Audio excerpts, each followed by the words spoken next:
더욱 권세자들은 위로자가 되는 것이 아니라 그 권세를 곤고히 하거나 더 큰 권세를 갖기 위해서 피눈물 나게끔 하는 것이 이 세상이라는 거예요. 하나님 말씀 전도서 4장 1절부터 6절 말씀입니다. 구약성경 951쪽입니다. 오늘 이 아침 우리에게 주시는 하나님의 말씀입니다. 우리 다 같이 한 목소리로 봉독해 올리도록 하겠습니다. 내가 다시 해 아래에서 행하는 모든 학대를 살펴보았도다. 보라, 학대받는 자들의 눈물이로다. 그들에게 위로자가 없도다. 그들을 학대하는 자들의 손에는 권세가 있으나 그들에게는 위로자가 없도다. 그 놈으로 나는 아직 살아있는 산 자들보다 죽은 지 오래 죽은 자들을 더 복되다 하였으며 이 둘보다도 아직 출생하지 아니하여 해 아래서 행하는 악한 일을 보지 못한 자가 더 복되다 하였노라. 내가 또 본즉 사람이 모든 수고와 모든 재주로 말미암아 이웃에게 시기를 받으니 이것도 헛되어 바람을 잡는 것이로다. 우매자는 팔짱을 끼고 있으면서 자기의 몸을 축내는도다. 두 손에 가득하고 수고하며 바람을 잡는 것보다 한 손에만 가득하고 평온이 더 나으니라. 아멘. 오늘 우리 함께 읽은 이 전도서 4장 1절부터 6절 말씀을 가지고 함께 은혜를 나눌 제목은 세상에서 찾을 수 없는 세 가지라는 것입니다. 한번 저를 따라해 주세요. 세상에서 찾을 수 없는 세 가지. 한 번만 더 합니다. 세상에서 찾을 수 없는 세 가지. 네, 전도서를 시작한 지 네 번째 시간입니다. 이 10월을 맞이해서 이 전도서를 좀 보면서 인생의 지혜를 좀 배우고자 하는 마음 때문에 전도서를 시작해서 이제 오늘로서 마무리를 짓고 11월 달은 감사하는 달로 정했습니다. 네 번째는요,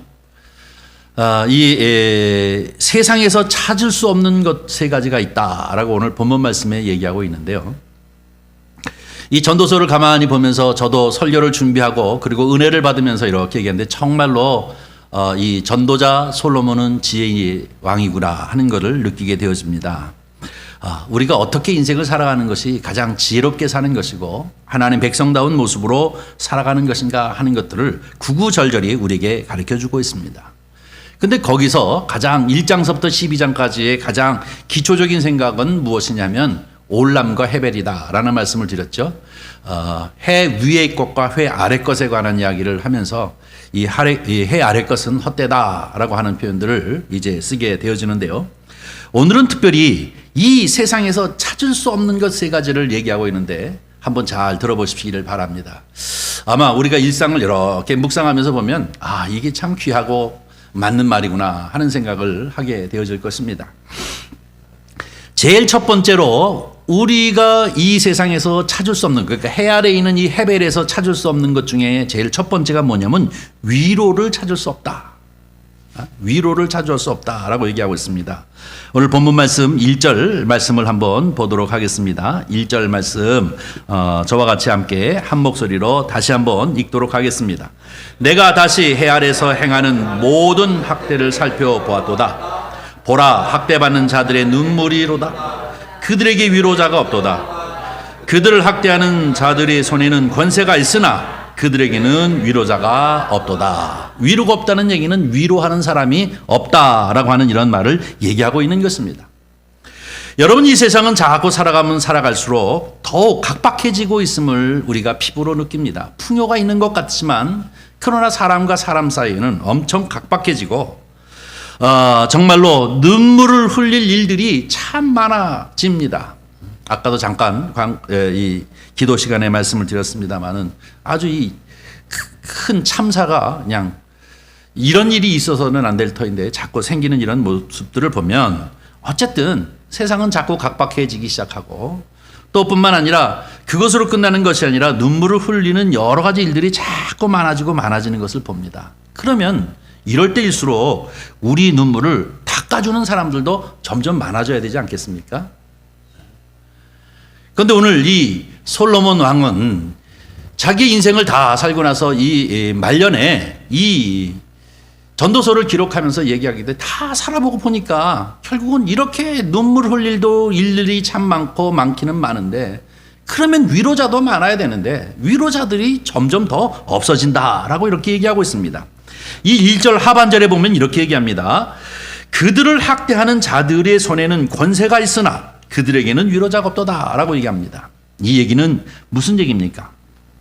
우리에게 권세를 주신 것은, 우리에게 재물을 허락하여 주신 것은, 또 우리에게 이제 성공을 갖게 하는 것은 뭐냐면, 이것을 가지고 나만 배불리 먹고 나만 잘 살라고 하는 얘기가 아니라, 이 모든 권세들이나 능력들이나 이런 것들은 다른 사람의 눈물을 닦게 하기 위해서 우리에게 주어진 것이라는 겁니다.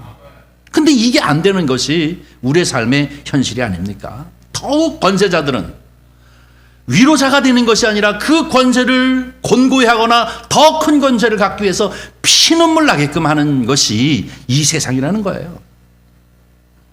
우리는 잠깐만 눈을 이렇게 감으면서 우리의 지금에 살고 있는 이 현실의 세계를 가만히 봐도 정말 그렇구나 하는 것을 느끼지 않습니까?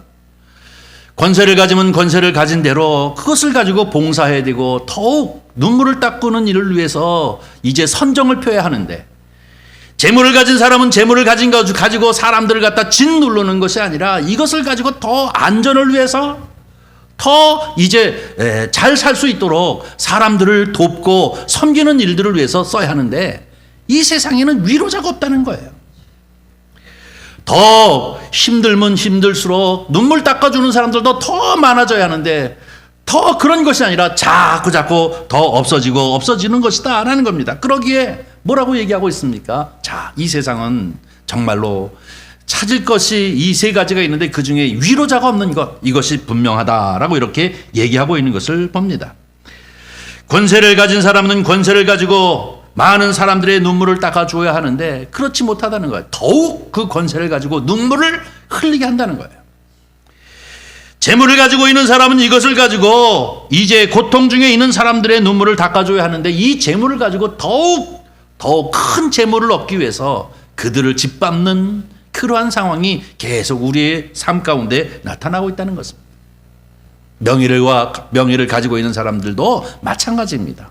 더욱더 이제 눈물 나게끔 만드는, 자기네들의 그 권세를 가지고 그 명예를 가지고 더 큰 명예를 자기 자녀들에게 주기 위해서 여러 가지 가슴 아픈 일들을 왕왕 저지르고 있는 것이 우리의 이 지금의 삶의 모습인 것을 보면, 솔로몬은 그 3000년 전에 이미 이 세상에는 위로자가 없구나 하는 것을 우리에게 얘기하고 있다는 것입니다. 아이러니하게도 위로자는 그만한 사람들끼리 위로받는 것 같아요. 그만한 사람들끼리 위로받는데, 너도 힘도 없고 나도 힘이 없으니 우리 서로 이제 힘내자 하면서 빵 조각 하나 있는 거 서로 나누어 가지면서 서로 등 두드려주고 용기 내고 이제 살아보자 라고 이렇게 얘기하지 않습니까? 그렇죠? 그만한 사람끼리 위로를 합니다. 그런데 어느 날 갑자기 서로 위로하면서 살던 그 친구가 무슨 일인지 모르지만 같이 달동네 이렇게 빵 조각 나누면서 위로하던 그 친구가 어느 날 갑자기 저 아래 동네에 34평짜리 아파트 하나 샀어요. 그럼 인생이 탁 달라지는 거예요. 그렇게 서로 위로한 사람이 아랫동네에, 달동네에 살던 사람이 아랫동네에 가가지고 좋은 아파트에 사가지고 이사를 딱 가는 순간부터 제일 먼저 하는 일이 뭔지 아십니까? 내 이름 전화번호 지우는 거예요. 옛날에 살았던 사람들 기억 싹 지워버리고, 같이 사귀었던 사람 싹 지워버리고, 나는 이제 새로운 사람들과 격이 높은 인생을 살아봐야 되겠다 하고 과거에 아는 사람들을 다 지우는 거예요. 어쩌다 연락이 오면 나 바빠, 언제 한번 식사해? 언제? 오늘도, 아니면 내년이 돼도 언제 한번 식사해? 하고 살살살살 피하면서, 과거에 당신은 그런 사람들과 같이 어울렸어? 라는 이 소리를 듣기 싫어가지고 완전히 손절해버리는 것이 우리의 삶의 모습들임을 볼 수가 있습니다. 바로 이것이 무엇입니까? 이것이 이 세상에는 위로자가 없다라고 하는 것을 생각하게 하는 것입니다. 여러분, 잘된 친구가 조금 손을 내밀어 주면 같이 그만해서 위로를 받고 살아가는 그 친구가 정말로 성공해가지고 좀 재력이 있어서 조금 손만 내밀어 주기만 하면 나도 정말 위로받으면서 이제 어느 정도의 삶을 잘 영위할 수 있을 터인데 그렇지 못하다는 얘기예요. 도리어 비참한 사람은 더 그를 짓밟고 더 출세하기 위해서 우리를 더욱 비참하게 만드는 것이 이 해 아래 인심이라는 것입니다. 그래서 솔로몬은 생각하기를 해 아래 찾을 수 없는 것이 세 가지 있는데 그 중에 위로자가 정말 위로자가 없구나 하는 것을 얘기하고 있는 것을 볼 수가 있습니다. 그래서 개탄한 표현을 쓰고 있는데 그것이 2절과 3절 말씀입니다. 어떻게 개탄하고 있는지 한번 보시겠습니다. 2절 3절 읽습니다. 그러므로 나는 아직 살아있는 산자들보다 죽은 자를 더욱 복되다 하였으며 이 둘보다도 아직 출생하지 아니하여 해 아래서 행하는 악의 일을 보지 못한 자가 더 복되다 하였도다. 너무나도 비참하지 않습니까? 이렇게 살아있는 사람보다 죽은 사람이 더 복되구나. 얼마나 상처를 많이 주고받는 이 인생살이라고 하면 이런 얘기를 합니까? 거기다가 한술 더 뜹니다. 뭐라고 얘기합니까? 아예 엄마의 태중에서부터 태어나지 않아서 이 세상에 악을 보지 못해 출생하지 아니한 자들이 더 복되다 라고 생각하리만큼 그렇게 정말로 힘든 것을 위로받을 자가 없는 세상이라고 하는 사실을 우리에게 얘기해 주고 있습니다. 여러분, 우리 인생을 조금만 생각해 봐도 우리도 좀 누가 위로해 줬으면, 누가 좀 손 좀 내밀어 주었으면, 내 등을 조금만 더 이제 등 뛰밀어 줬으면 내가 이러지 않았을 터인데, 내가 어려울 때 손을 내미는 것이 아니라 더 손절해버리는 것이 이 세상의 인심, 해 아래 헤벨의 세상이라고 하는 사실을 우리에게 얘기해 주고 있습니다. 내가 힘들고 어려울 때 그 하룻밤이 천년 같아서 내일이 안 왔으면 좋겠다. 내일 아침에 또 득달같이 전화 오고 사람이 자주 와서 핏독촉을 할 텐데 그저 이대로 죽었으면 좋겠다라고 하는 것은 아니고 주님이 오셨으면 좋겠다. 오늘 밤에. 그런 적 있습니까, 여러분? 저도 가끔가다 그런 적 있어요. 오늘 주님이 오시면 참 좋겠네. 그런 생각이 갖는 것처럼 위로를 받을 만한 그런 위로자가 이 세상에 없다라고 이렇게 얘기합니다. 내가 힘들 때, 내가 고통스러울 때, 내가 좌절을 느낄 때, 내가 어떤 수렁에 빠질 적에 나를 향하여 이제 좀 더 손 내밀어 나를 돕는 그런 위로자가 있었으면 얼마나 좋을까 하는 이런 안타까운 마음이 있지 않습니까? 성경을 보면 욥기에도 욥이 고통 중에 있을 적에 이런 표현을 쓰고 있습니다. 욥기 3장 11절과 20절 말씀을 우리 한번 보겠습니다. 다 같이 읽습니다. 어찌하여 내가 태에서 죽어 나오지 아니하였던가? 어찌하여 내 어머니가 해산할 때에 내가 숨주지 아니하였던가? 어찌하여 고난당하는 자에게 빛을 주셨으며 마음이 아픈 자에게 생명을 주셨는고? 이게 누구예요? 욥이 한탄하는 거예요. 얼마나 힘들거렸으면. 자녀들은 다 죽었죠. 가지고 있는 재산은 다 사라졌죠. 자기 몸은 온전히 피부병에 걸려가지고 고통 중에 있죠. 그 이후에 쭉 욥기를 읽어보면 자기를 위로하겠다고 온 친구들 3명이 위로하는 게 아니라 너 무슨 죄가 있으니까 그렇게 되지 않았어 하고 자꾸 더 상체기를 내는 이런 계속 말을 하게 되지 않습니까? 그 욥의 심정이 무엇입니까? 내가 아직 태어나지 않았더라면, 나에게 생명을 주지 않았더라면, 아니 왜 나에게 이렇게 빛을 주셔가지고 나에게 이런 고통을 당하게 하시나 하는 이런 스스로를 반추하는 그러한 고백이 오늘 이 욥기에 있는 것을 볼 수가 있습니다. 여러분은 어떻습니까? 여러분, 위로자가 때로는 필요할 때가 있지 않습니까? 이 세상의 나라를 위로할 수 있는 이 위로자가 정말로 필요한데 이 위로자가 없다는 것 때문에 때로는 내 무릎에 완전히 꺾여버리게 되어지기도 하고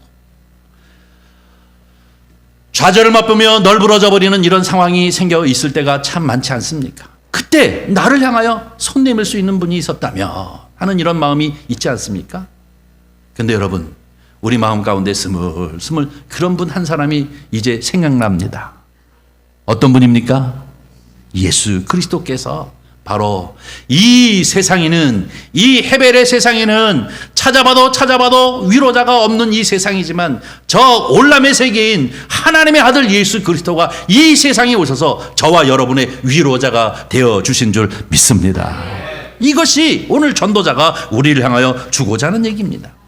히브리서 4장 15절 16절을 한번 보겠습니다. 다 같이 읽습니다.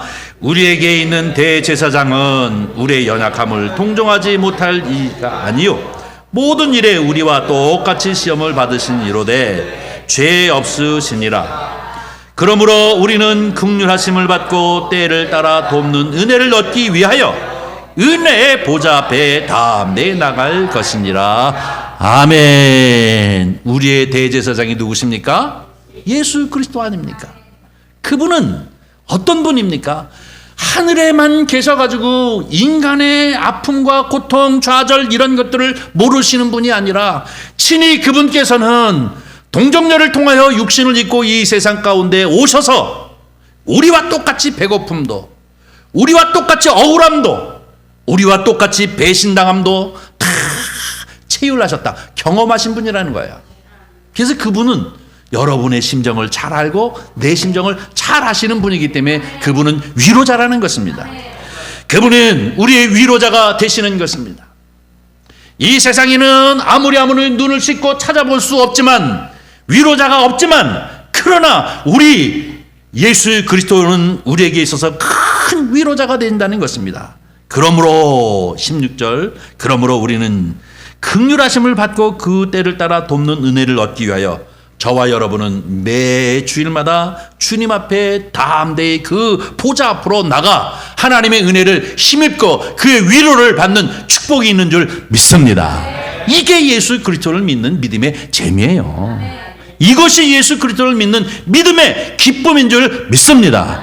우리가 또 오뚜기같이 일어나고 또 일어나고 또 일어나고 또 일어날 수 있는 이유는 무엇입니까? 우리에게는 위로자가 있기 때문인 줄 믿습니다.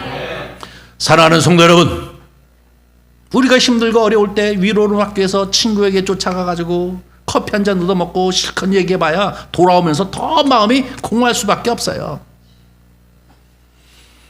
쟤는 무슨 복이 있어가지고 시집을 잘 가가지고 아이고 그러면서 돌아오면서 툭만 터지잖아요. 그렇잖아요. 위로가 안 돼요. 진정한 위로는 주님 앞에 나와 교회에 와서 많이 기도할 것도 없어요. 그냥 주님 하고 외마디로 이렇게 한번 부르짖고 눈물 뚝뚝 서너 개 떨어뜨리고 그리고 아멘 그리고 집으로 돌아가면 그게 더 위로가 되는 줄 믿습니다. 그 눈물 몇 방울을 우리 주님은 다 아셔요. 그 무슨 소리 하고 싶은지, 어떤 위로를 받고 싶어서 그러는지를 우리 주님은 다 아시는 분이 우리 예수 그리스도 우리의 위로자가 되시는 줄 믿습니다. 성경은 여기에 관하여 이렇게 얘기하고 있습니다. 이사야서 53장 4절부터 6절 말씀을 한번 보도록 하겠습니다. 우리 천천히 다 같이 함께 읽습니다. 그는 실로 우리의 질고를 지고 우리의 슬픔을 당하였거늘 우리는 생각하기를 그는 징벌을 받아 하나님께 맞으며 고난을 당한다 하였노라.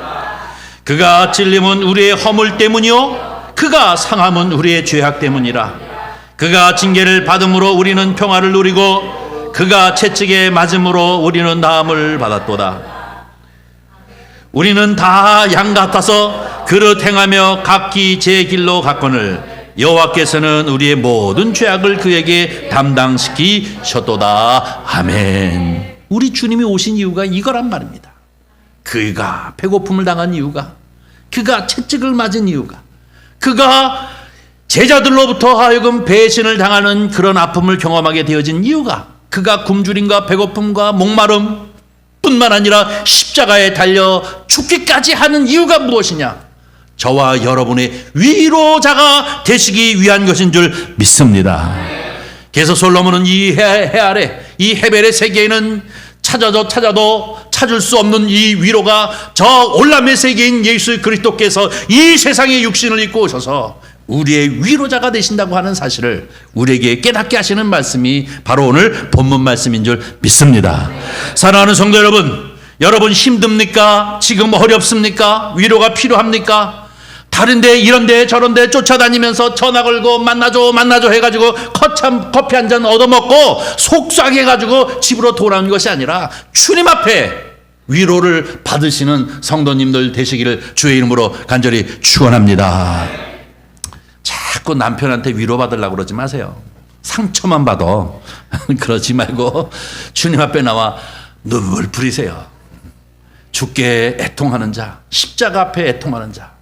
뭡니까? 마태복음 5장 이 팔복에 뭐라고 얘기합니까? 위로함을 받을 것이라. 믿습니까? 복이 있는 자 바로 위로함을 받게 되어지는 줄 믿습니다. 그 다음에 오늘 두 번째 찾을 수 없는 것이 무엇이냐? 6절 말씀을 보도록 하겠습니다. 본문으로 돌아가셔서 6절을 한번 우리 읽어보도록 하겠습니다. 네, 6절 읽습니다. 시작. 두 손에 가득하고 수고하며 바람 잡는 것보다 한 손에만 가득하고 평온함이 더 나으니라. 아멘. 이 얘기는 하나님이 우리에게 두 손을 주신 것은 이 두 손에 꽉 쳐들고 움켜쥐구라고 주신 것이 아니란 말입니다. 이렇게 해봐야 뭐 같다고요? 바람을 잡는 것 같다 이거예요. 보니까 다 그래요. 정말로 주변에 보니까 뭐 구두쇠같이 안 먹고 안 입고 안 쓰고 그래가지고 50억 만들고 100억 만들어서 자식한테 줘보니 맨날 마약이나 먹고 뭐 이상한 짓거리나 하고 아주 그냥 집이 폭삭해버리는 경우가 얼마나 많이 있습니까? 노동의 기쁨을 모르는 자녀들이 되고 말지 않습니까? 타락의 길로 가버리고 말지 않습니까? 하나님이 솔로몬이 얘기하기를 우리에게 두 손을 준 것은 다 움켜잡아서 결국 손이 두 개밖에 없으니 손길이 필요한 자식들, 손길이 필요한 아내, 남편 다 그 다독거리거나 섬겨주지 못해가지고 제갈 길로 가가지고 타락하는 것 그거 그래서 이제 집구석이 망해버리는 게 아주 형편없는 지경에 빠져버리고 많은 경우가 얼마나 많이 있습니까?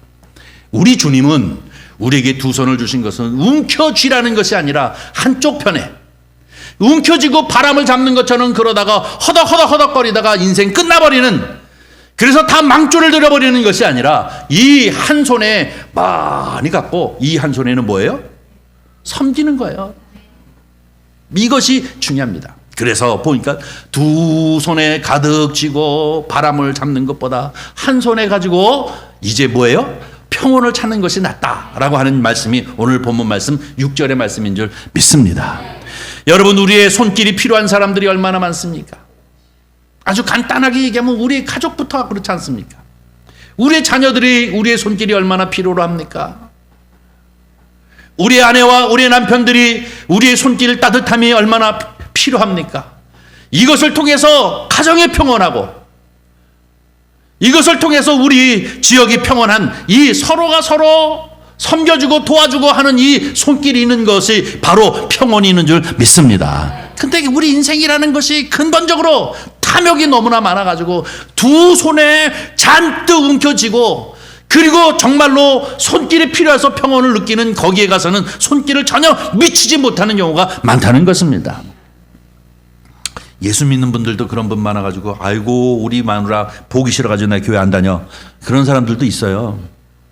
밥도 안 해주고 맨날 교회 가가지고 철야나 한다 전도한다 아이고 나나 구원하지 왜 쫓아다니면서 다른 사람 전 구원한다고 저렇게 난리야 뭐 그러면서 안 나가는 사람들 많잖아요. 사실 조금 우리가 생각해 봐야 돼요. 우리 기독교가 이 한국교회 기독교가 여러 면에서 좀 고민하면서 생각하고 제자리로 자꾸 돌아갈 이유가 있습니다. 내 가족이 복받아야 하는 것이에요. 내 가정에 은혜가 넘쳐야 하는 것이잖아요. 여기 아멘 그러시는 분들이 다 스스로 생각하는 게 더 다를 수도 있겠죠. 어쨌든 이 두 손으로 다 움켜쥐는 것이 아니라 한쪽으로는 쥐고 또 한 손으로는 자꾸 이렇게 섬김과 봉사 나눔을 해야 할 줄 압니다. 때로는 전도지도 나눠줄 줄 알아야 하고 때로는 이제 내 손길이 필요한 사람들에게 봉사할 줄도 알고 그래서 평온을 찾는 저와 여러분이 되기를 주님의 이름으로 간절히 축원합니다. 우리 선한이육교에 속하여 있는 모든 성도님들은 한쪽에만 가득 안아도 평생을 먹고도 남는 축복이 있기를 주의 이름으로 간절히 축원합니다. 그리고 이 한 손으로는 섬기시기를 바랍니다. 세 번째로 또 찾을 수 없는 것이 있다고 얘기하고 있습니다. 그것이 뭐냐면 박수치는 사람이 없다는 거예요. 세상에는. 4절 보겠습니다. 4절 말씀. 4절을 함께 읽겠습니다. 시작. 내가 또 본즉 사람이 모든 수고와 모든 재주로 말미암아 이웃에게 시기를 받으니 이거 또 헛되어 바람을 잡는 거다. 아멘. 이게 뭐예요? 박수치는 사람이 없다는 것입니다. 시기와 질투가 많아가, 이 세상은 시기와 질투가 많아가지고 진정으로 격려해주고 박수쳐주고 그러는 사람이 없다. 아무리 눈 씻고 찾아봐도 그렇다라고 얘기하고 있습니다. 그러나 여러분, 딱 한 가지만 얘기하겠습니다. 저와 여러분에게는 언제나 우리를 위해서 끊임없이 박수를 쳐주시는 분이 한 분 계십니다. 누굽니까? 예수님입니다. 예. 사람이 높아지면 높아질수록 더욱 많은 친구들이 있어야 될 것 같지만 여러분 보십시오. 한번 높아져 보십시오. 더욱 많은 친구들이 있는 것이 아니라 정만 더 많아져요. 어떻게 하면 나를 끌어내릴까? 어떻게 하면 나를 이제 넘어뜨릴까 하는 정만 더 많아져요. 높아질수록 그렇습니다. 그런가 하면 재주가 많으면 많을수록 시기가 많아지는 거예요.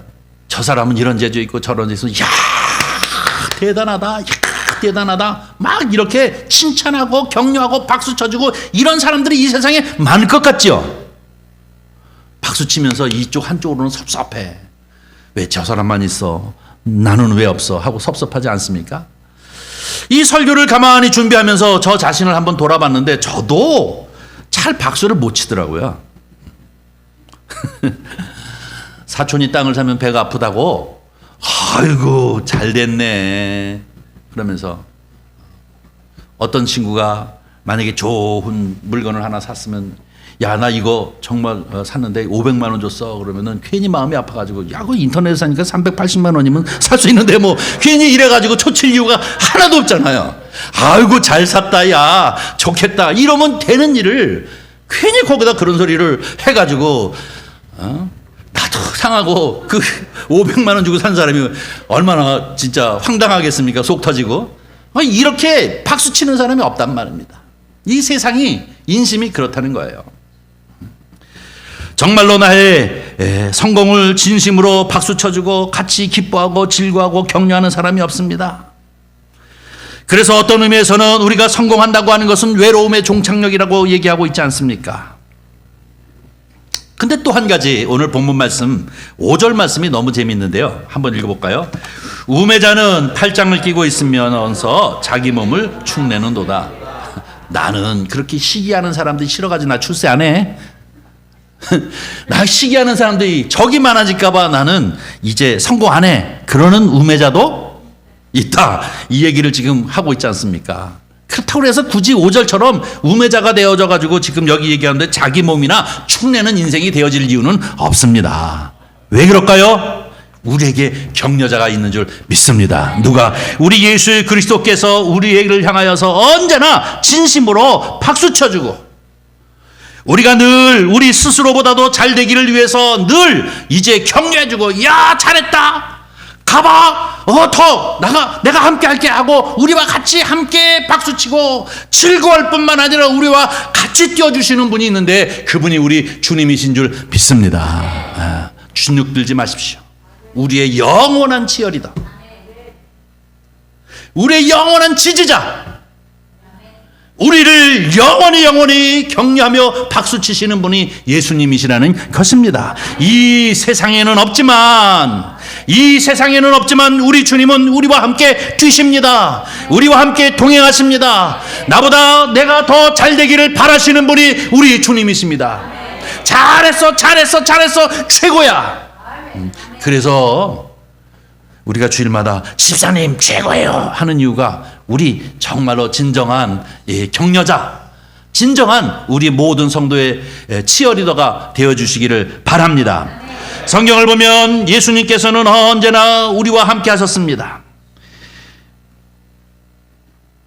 인생을 가만히 돌아보면 형제지간에도 자식들이 어느 대학교를 갔느냐 못 갔느냐에 따라서, 좋은 학교 가느냐 나쁜 학교 가느냐에 따라서 평생을 의절하고 사는 그런 가족도 있더라고요.